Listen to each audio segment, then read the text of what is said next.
Hello students, in the last class we have seen definition of vector space. Today we are going to see some notations and conventions, and thereafter we are going to see one basic theorem which will be useful in the future classes. So let us begin. Yesterday we have discussed that a vector space V together with addition and scalar multiplication satisfying the 8 properties is called as a vector space. The elements of the set V are called as vectors, that is the first thing to note. Elements of R are called as scalars. So, in the definition of vector space, we have seen there is a concept of scalar multiplication and it is a function from R cross V to V. So, the elements of this R are called as what? Scalars, and the notation used for scalars is alpha, beta and gamma and delta as well sometimes, and the notation used for vectors are u, v, w in this way, and henceforth whatever scalar multiplication is there, we are not going to use the notation alpha dot v now. Till now we have used alpha dot v as the notation for scalar multiplication, but from here onwards we will simply call it as alpha v. So, from the context it is understood that this is scalar multiplication itself, because you can see scalar on the left hand side, and note that we always write scalar on the left hand side only, we do not write like this, because if you observe the function, we are having r and then we are having v, right. So, whenever we write alpha v, it means that this alpha is from this set and v is from this set. So, writing v alpha does not make sense, because it will imply that this v is from r and this alpha is from v. So, just a notation thing, a basic thing, but we should know. So, thus from the context we will understand that this alpha is a scalar and this v is a vector, and alpha v is nothing but a scalar multiplication, and u plus minus v, we are going to write it as u minus v. Now, the most important vector in the vector space is nothing but 0 vector, and I have used the notation as bold 0. So, this will be used in initial phases only. As soon as we start with our core concepts, so we will follow our usual notation of 0, but according to the context we will understand whether it is a 0 vector or a 0 scalar. Actually, you have seen vector 0 as well, like you have seen what is 0 polynomial, you have seen a 0 matrix, but not in the context of vector spaces. So, that is what I will tell you now.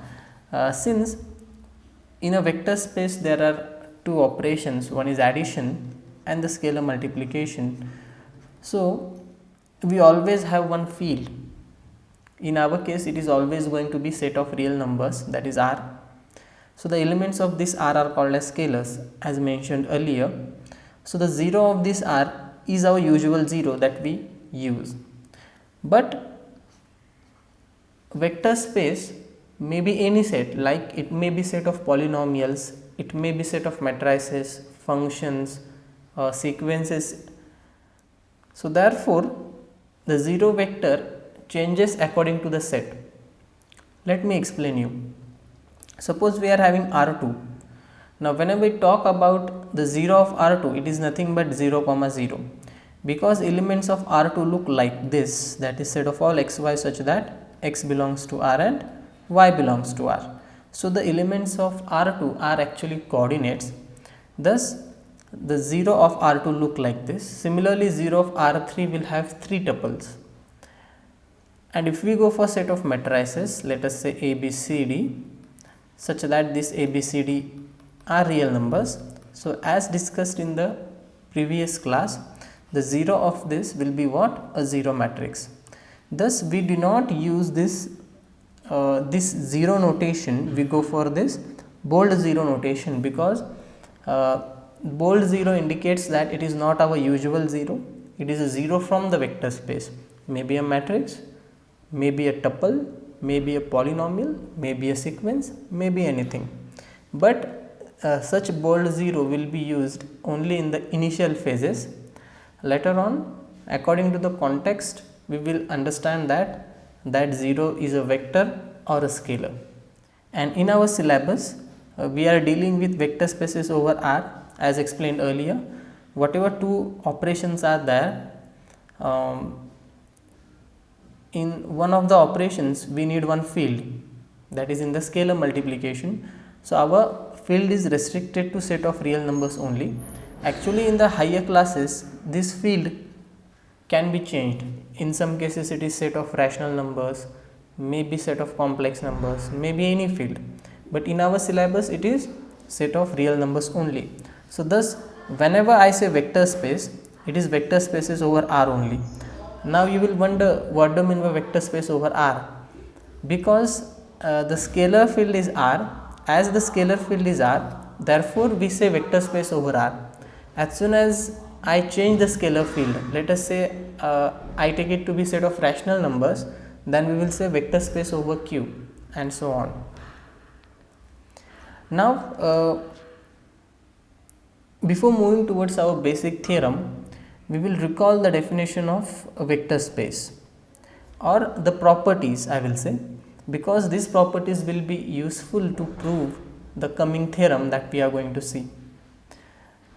So, a non-empty set V with two operations, that is one is called as addition and scalar multiplication, is a vector space if all these 8 properties are satisfied for all u v w belonging to V, that is our set V, and for any scalars alpha and beta. So, the first property is the commutative property, that is nothing but u plus v is equal to v plus u. The second property was associative, that is the elements of the set V should be associative. Third one was existence of identity, then we had existence of inverse, then alpha u plus v is same as alpha u plus alpha v, then alpha plus beta u is alpha u plus beta u, alpha beta v is alpha times beta v, and 1 dot v is equal to v. So, just I will give you few seconds over here. So, just remember this 8 properties because this will be useful in the next theorem. Now, as you have remembered all these properties, just the prime focus will be on this third property and fourth property right now at present, because I need to just explain it little bit more. So, what does the third property say is, whatever element of the vector space you have, let us call it as u. So, u plus 0 will be always equal to u, where this 0 is our bold 0, that is a 0 vector. So, whatever 0 vector is there in the vector space V, you add that 0 vector to any vector. So, you will get the same vector back. Let me give a simple example. Suppose in R2, our 0 vector is 0 comma 0. So, if you add any element of R2 there, let us say 1 2. So, what will be 1 2 plus 0 0? It is going to be 1 2, right. So, thus 0 plus a 0 vector, thus u plus a 0 vector is always going to give us u. The next thing is, for any element of the vector space V, u, let us call that element as u plus minus u is always equal to the 0 vector. That is what the fourth property is saying. So, what does the third property say?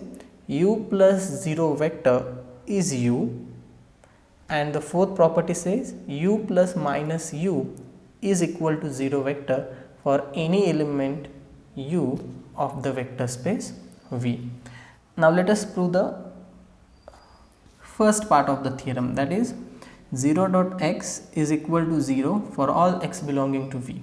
Now, take a note that this 0 is a scalar, that is a real number, this x is a vector, and the product of this is again a 0 vector. That is what the property is saying, but whatever 0 vector we get here, that is from what? The vector space V.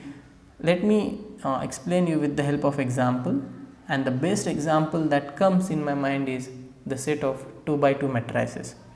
So 0 multiplied by, suppose my matrix is 1 2 3 4, okay. So this is our scalar 0 that is coming here, and you can say that the role of x is played by this vector. So the property says that this will be equal to the 0 vector of the vector space. So what is our 0 of M2R? That is a 0 vector. So a scalar 0 multiplied by any element of the vector space, we get a 0 vector. That is what the property is saying. So let us prove it. 0 dot x is equal to 0 bar for all x belonging to V. First of all, just note that how can we write 0x? 0x can be written as, now this 0 is a scalar, I mean our usual 0. So how can we write our usual 0? 0 can be written as 0 plus 0, am I right? So the same thing we will do here. So this can be written as 0 plus 0. So this 0 is written as 0 plus 0 and this x as it is, which is equal to. Now here we have to use a property. Can you guess which property to use? If I go back, you can see this property here. What is alpha plus beta u? It is alpha u plus beta u. That is nothing but P6. So by P6, this is equal to what? 0x plus 0x. This is by P6. Is that clear? Because you can say this is our alpha, as it is a scalar, this is beta and this is our vector x. So that property has been used. Thus what we are having, this 0x is equal to 0x plus 0x. Let us call it as 1. Now note one more thing also. Now how can we write this 0 bar? This 0 bar can be written as I explained before, your u plus minus u is always equal to 0 bar for any element u of the vector space. So in this case I am going to choose this u as 0 dot x. As we know that if you have any scalar and any vector, the multiplication always lies in V, because your vector space is always closed under scalar multiplication. So over here this 0 is a scalar and this x is from V, or in other words I will say 0 is from R, x is from V. Thus 0 multiplied by x will be an element of V, that is vector space. So therefore I can use this property for 0 dot x. So what you will have here, 0 dot x, or you can simply write it as 0x plus minus times 0x.